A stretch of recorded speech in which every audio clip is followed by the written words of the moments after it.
Olá a todos, esse é o Gripper Talks de julho e para falar hoje eu chamo Silvio Castro com um resumo do cenário mensal e as perspectivas para os próximos meses. Obrigado, Silvio. João, bom dia para todos.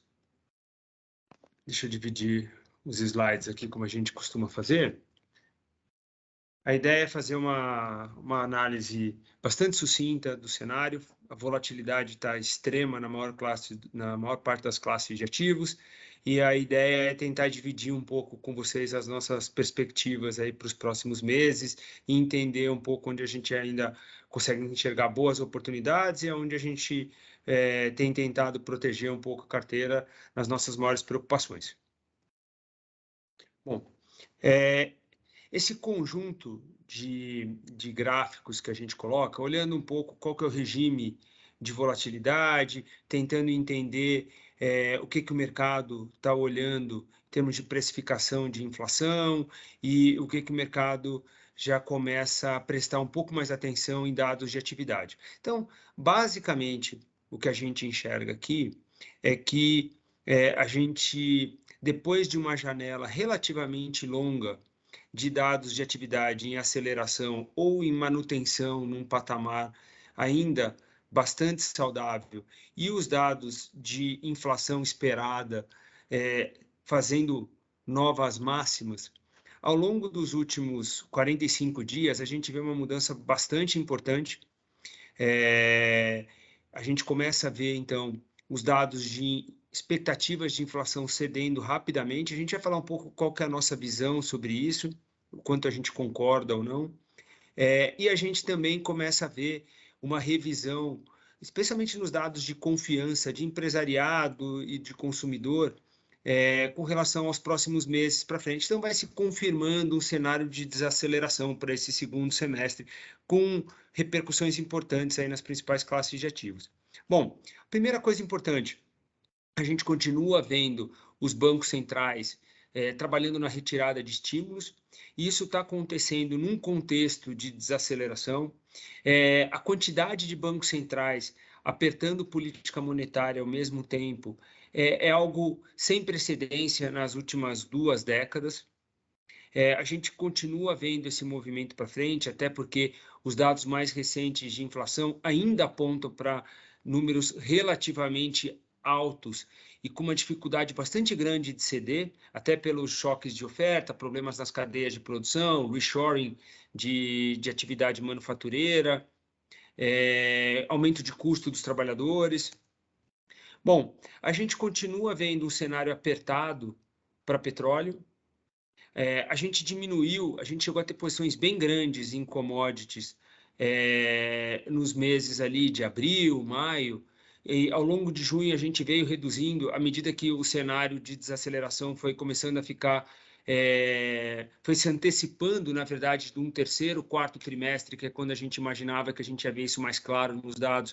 Ele se antecipou já para o final desse segundo trimestre, então por isso a gente começou a diminuir um pouco as posições. Mas do ponto de vista fundamentalista, exceto se a gente tiver uma recessão relativamente profunda, dificilmente a gente vai ver o balanço de oferta e demanda das principais commodities sendo atingidos. Então, não é uma classe de ativo que a gente gostaria de ficar vendido, mesmo num cenário de desaceleração. A ideia é trabalhar com uma posição comprada menor e, eventualmente, trabalhar com empresas nesse setor, porque aí você tem uma geração de fluxo de caixa bastante elevado. Bom, partindo um pouco para o cenário americano, o que a gente percebe é, primeiro, com relação às famílias, a renda disponível está sendo corroída pela inflação, a inflação acelera mais rápido que o aumento de salários, então o que a gente percebe é a inflação agindo quase como se fosse um imposto nas famílias. Então ela torna a poupança e a renda disponível menores para os trabalhadores. A gente começa a ver um aumento importante no uso de crédito pessoal, e a gente começa a ver as pessoas repensando um pouco os grandes gastos, como, por exemplo, uma troca de residência ou compra de eletrodomésticos de maior porte ou veículos.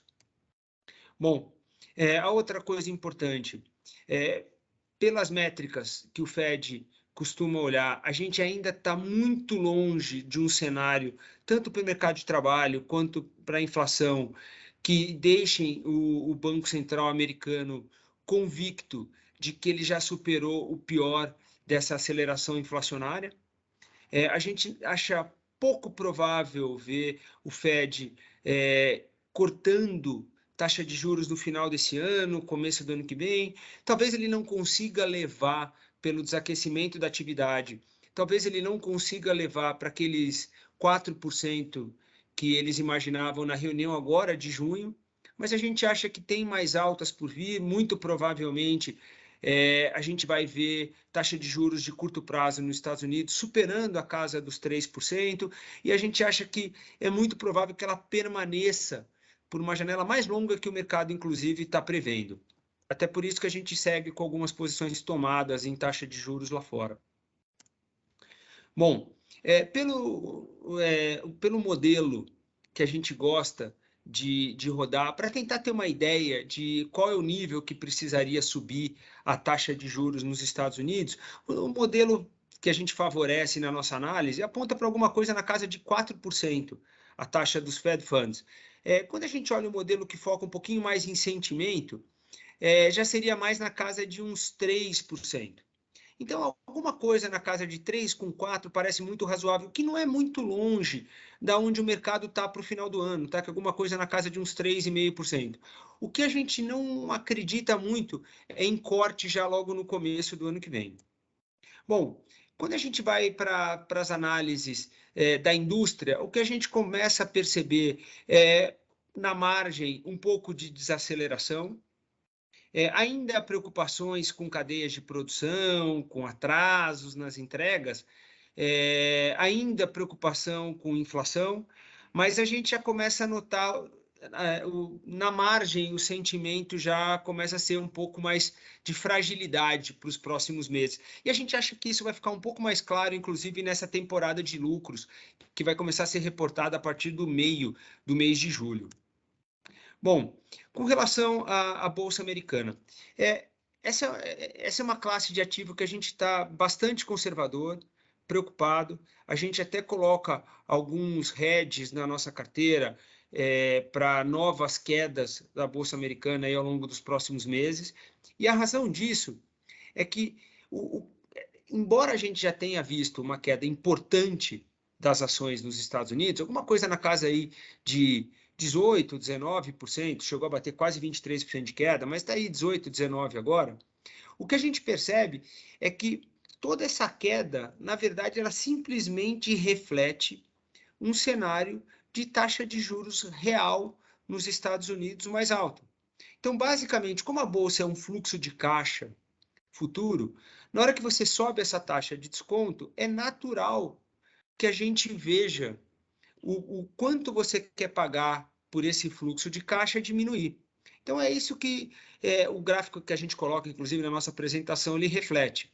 Agora, uma coisa que parece surpreendente para a gente num cenário de desaceleração de atividade, o mercado segue precificando aumento de lucro por ação para as empresas americanas, na média, tanto para esse ano de 2022 quanto para 2023. Até agora a gente não vê os analistas ajustando as suas expectativas. Ao longo desse ano a gente só viu crescer. A outra coisa interessante é a gente continua vendo um fluxo grande de pessoas físicas ainda comprando bolsa nos Estados Unidos. A gente ainda não viu uma capitulação do investidor. Então todo esse pessimismo pretenso que a gente vê no mercado, basicamente são investidores profissionais, são gestores, são hedge funds, fazendo caixa ou eventualmente colocando posições neutralizadas ou até mesmo vendidas. Mas a gente não vê um mercado realmente preocupado, né, com os investidores sacando, como a gente viu em outras janelas, né? O investidor americano ele continua com a premissa de buy the dip, né, comprar na queda. Bom, isso não é uma coisa que a gente costuma ver normalmente.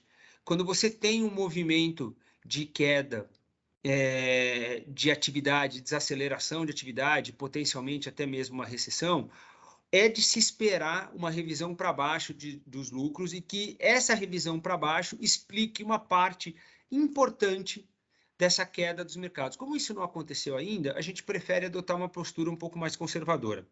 Bom, vindo para o Brasil, a gente continua vendo uma economia forte, pelo menos em termos relativos, é claro, né? Uma alta de 2% só no ano, mas a gente tem que lembrar que no começo do ano as previsões eram de queda de 1%. Isso não se reflete no mercado acionário brasileiro, isso não se reflete no câmbio, essa melhora na atividade, e basicamente a razão disso é porque existe um risco fiscal percebido pelos agentes cada vez maior.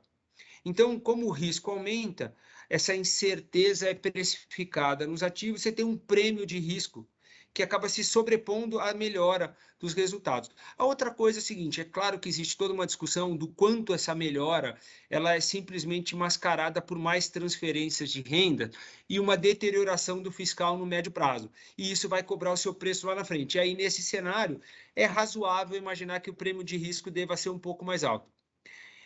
Em função disso, aquelas posições que a gente vinha carregando já há um bom tempo, comprado em real contra o dólar, a gente saiu dessas posições, isso já há várias semanas atrás. A ideia é a gente esperar uma acomodação do fiscal, esperar o fiscal caminhando para algo mais sustentável antes de a gente aumentar radicalmente de novo as posições em moeda.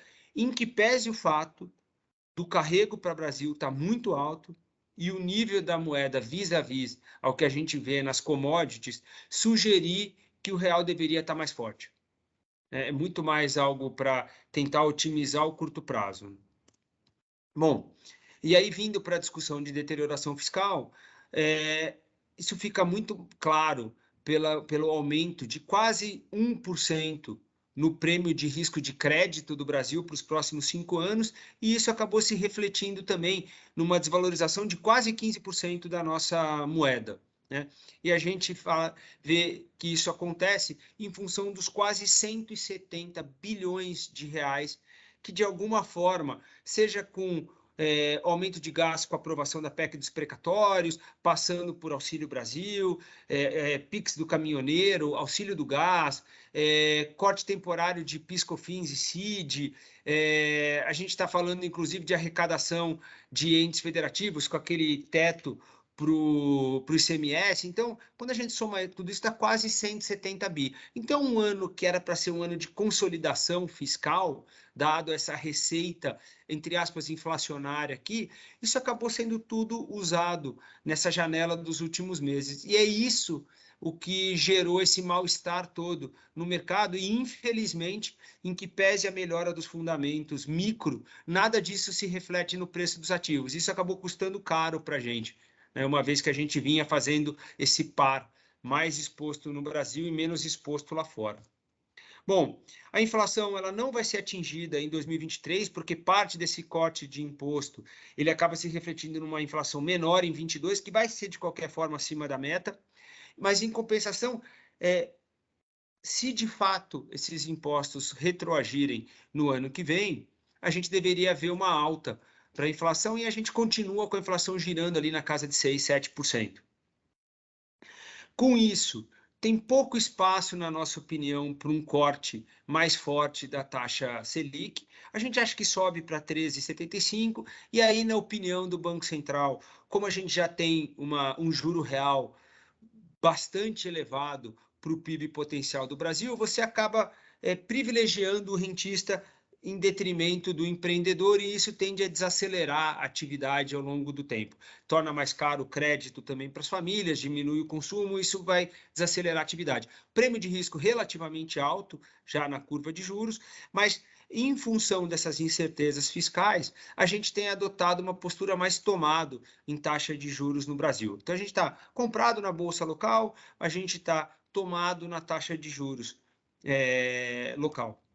E aí, falando só para fechar da bolsa, os níveis que a bolsa vem trabalhando em relação preço-lucro ou em valor de empresa sobre o EBITDA são praticamente sem precedentes nas últimas 2 décadas. Realmente, os múltiplos que as empresas brasileiras estão negociando são muito, muito baratos. O grande problema segue um mal-estar macro que faz com que o investidor estrangeiro não aproveite essa oportunidade para comprar as empresas brasileiras muito baratas, e por parte dos investidores domésticos, eles continuam realocando recursos, saindo da renda variável e indo para a renda fixa.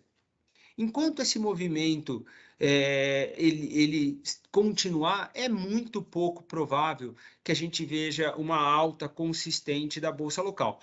Por outro lado, nesse nível de preço que a gente está vendo, a gente começa a ver coisas como uma empresa brasileira faz um SPAC, compra um pedaço de uma empresa brasileira lá fora, e muitas vezes o valuation é maior do que a empresa inteira aqui no Brasil. Ou a gente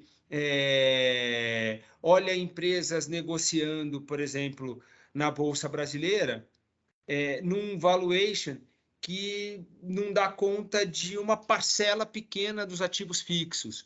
Ou, eventualmente, a gente olha empresas de commodities negociando a 1,5 vezes lucro anual. Então, isso para a gente parece gritante, então, em razão disso, a gente continua carregando posições, mas a gente vai tentando utilizar hedges para proteger um pouco as perdas, né?